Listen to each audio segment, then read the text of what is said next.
Bienvenue dans l'Interview Culture. Aujourd'hui, nous recevons une comédienne qui danse avec les étoiles comme elle danse avec la vie, toujours éblouissante dans ses rôles et encore dans ce nouveau rôle, dans ce nouveau film dont elle est venue nous parler. Bienvenue Virginie Efira. Merci. Ce film s'appelle En attendant Bojangles. Il est tiré d'un roman à succès d'Olivier Bourdeau. Alors c'est l'histoire de qui, de quoi ? Alors, c'est une grande histoire d'amour déjà. Il y a l'incursion de ce qu'on pourrait nommer la folie à l'intérieur de ça. Et c'est une histoire, oui c'est ça, je vais réunir les deux mots, d'amour fou, d'une femme qui, vous avez parlé de danse tout à l'heure, qui a une perception accrue de l'existence, qui rend tout fantasque, qui décide de ne pas vivre la banalité des choses, ni les conventions, qui se fout du regard extérieur et qui rencontre un homme qui lui plaît. Ils vont faire un enfant ensemble. Et forcément, quand on côtoie comme ça les cimes du grand bonheur, on côtoie aussi une forme de noirceur. Et donc, c'est comment cette vie absolument incroyable va finalement se disloquer un peu, quoi. On sent, Camille, votre personnage, elle a cette conscience que le bonheur est là, mais à tout moment, il peut lui échapper. Oui, on n'a même pas besoin d'être Camille, un personnage de fiction, pour le savoir. Je ne sais pas si vous avez fait l'expérience, vous, mais je crois qu'en tant qu'être humain, on ressent toujours cette chose-là. C'est que les choses sont belles et la vie est belle aussi parce qu'elle passe. Oui. Donc il y a toujours de l'ambivalence dans tout, en fait. Vous ressentez ça fortement, vous ? Comme tout être humain, je crois. Alors, est-ce qu'il y en a certains... On a tous à dealer avec le lac noir. Enfin, c'est-à-dire le lac noir, c'est-à-dire les choses... l'idée que les choses vont finir, que les choses vont passer. Voilà, il y a des personnes qui ont ça, qui arrivent à le tenir à distance et à croire peut-être qu'ils sont immortels. Mais oui, et parce qu'en fait, quand on a ça, on peut peut-être plus facilement jouir de l'existence. Et quand, dans le monde dans lequel on vit là, où tout semble... Voilà, on a dû être préparé à l'impossible. Quand même, enfin, il y a des choses. Je crois que de tout temps, il y a eu des mondes qui sont vacillants et que je ne crois pas que la dureté soit propre à notre époque là maintenant. Mais du coup, forcément, il faut une célébration aussi pour compenser la dureté de certaines choses, quoi. Ouais, et donc Camille, votre personnage, elle a décidé de célébrer. Elle rencontre, vous avez parlé d'amour, Georges, joué par Romain Duris. Oui. Et là, c'est une rencontre d'âme à âme. Exactement, comme les grandes rencontres, je crois. Alors, je ne sais pas exactement ce qu'est le coup de foudre, mais j'aime bien l'idée qu'il y ait une reconnaissance de l'autre.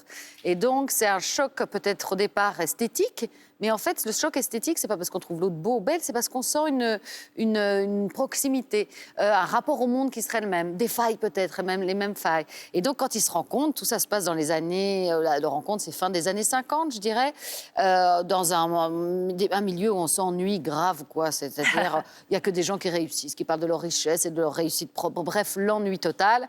Et puis, il y a l'incursion de l'humour là-dedans, parce que l'humour, c'est quand même une parade à la médiocrité, quoi, et à la banalité, justement. Et donc, ils ont le même humour. Il y a un truc, ils ont le même rapport à la boisson aussi. Ça, faut quand même pas l'éviter.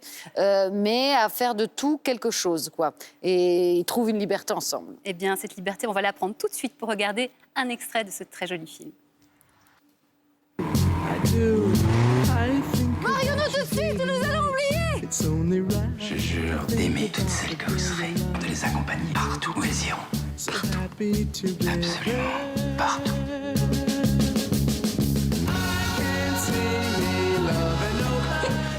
Comment va le fruit de nos amours? On va la voir. Ah, vous n'êtes qu'un menteur. Ça n'existe pas, les parents qui n'ouvrent jamais leur courrier. Ils fêtent avec 300 personnes tous les soirs, c'est ça?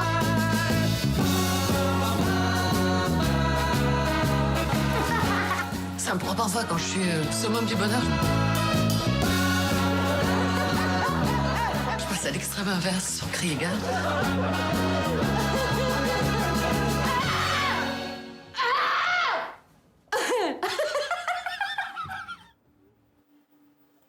Virginie Efira, Camille, votre personnage, qu'est-ce qui vous touche le plus chez elle ? Je pense que ça rejoint ce dont on vient de parler, c'est-à-dire la croyance, quoi, la force vitale, l'envie que les choses soient belles pour les autres aussi. Peut-être l'incapacité à comprendre le monde dans lequel elle est, où va la société, à quel endroit on se range. L'amour fou qu'elle a pour les autres et pour son fils et pour son mari. J'aime beaucoup, ça me fait penser à cette phrase de Prévert que Jean-Louis Trintignant avait dit, je ne sais plus, c'était au Festival de Cannes. C'était ayons l'air, c'est pas tout à fait ça, hein, je vais mal le dire, ayons l'air d'être heureux, ne fût-ce que pour donner l'exemple, cette chose-là. Donc s'il y a quelque chose là-dedans, les gens qui arrivent à couvrir leur tristesse ou leur mélancolie profonde par un acte d'élégance et de joie, je pense que ouais, ça c'est une beauté absolue. C'est la vraie élégance de la vie, quoi. Ce personnage, c'est un personnage profond, vous l'avez dit, il va sombrer peu à peu dans la folie. Comment, en tant que comédienne, qui n'est pas folle, hein, donc comment est-ce que vous entrez... Est-ce qu'on en est vraiment Pour sûr? l'instant, en tout cas. Non, comment est-ce qu'on entre vraiment dans ce jeu? Parce que votre jeu, il nous embarque, on y croit vraiment à ce personnage qui sombre. Comment on se prépare? On ne se prépare pas, je crois. C'est difficile de se préparer à des états, parce que c'est des états de déstructure, en fait, aussi. Ouais. Donc, je ne suis pas sûre qu'on se prépare à cette chose-là. On cherche d'abord à avoir une disponibilité, à croire dans les choses qu'on va jouer. Tout l'aspect technique, la danse, on se prépare, par exemple, surtout quand comme moi, on a la grâce d'un hippopotame. Là, il faut vraiment se préparer en amont.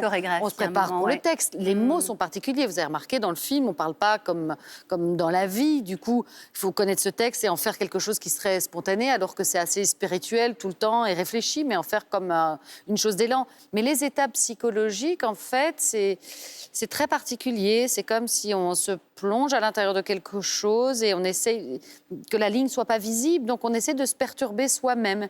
Ce qui est pas mal, parfois aussi, c'est d'être... Ce qui est super avec le cinéma, c'est un art collectif, quoi. Donc, il y a le metteur en scène aussi qui peut vous faire refaire, quitte à ce qu'on commence à perdre pied, à sentir un vertige soi-même.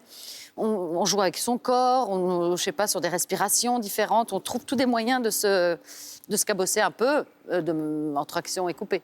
Oui, c'est ça. Bon, on avait une vraie masterclass de Virginie Efira. Oui, bon, ça, je sais pas, mais... Entourée donc par ses partenaires, Romain Duris, Grégory Gadebois, Solane Machado-Graner, qui est votre fils, qui est absolument phénoménal, le réalisateur Régis Roinsart. Oui. C'est vraiment de la poésie, c'est comme une fable moderne, finalement, pour terminer. Oui, c'est vrai qu'il y a ça. En tout cas, c'est des gens qui mettent de la poésie, ou en tout cas de l'imaginaire, dans leur vécu, quoi. Eh bien, écoutez, je vous conseille vraiment d'aller voir ce magnifique film. En attendant Bojangles, la BO aussi est disponible, elle est magnifique. Merci infiniment, Virginie Merci Efira. à vous. Énormément de succès à vous. Merci. On se retrouve très vite pour une nouvelle interview culture.